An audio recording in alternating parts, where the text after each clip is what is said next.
ball trên Pizet FC và nè chăm tí cầm bông tới mưa cái ní và cúp lang màu hai và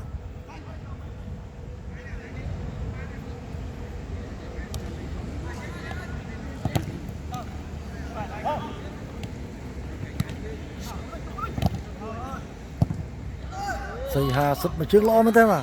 แต่หูบคนที่ได้มาชุดที่ใบนี่มาตำรวจเลยนี่ตรงเงี้ยง่ายจึงชุดที่ปีได้บ่าลุเกออบราบราเฮ้ยบ่าชุดที่ใบนี่บ่าเสียหากับพงตามบัดบ่า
mà bal chung man từ với chắc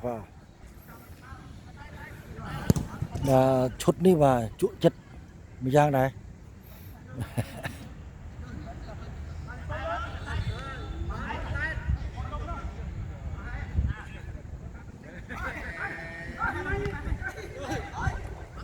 và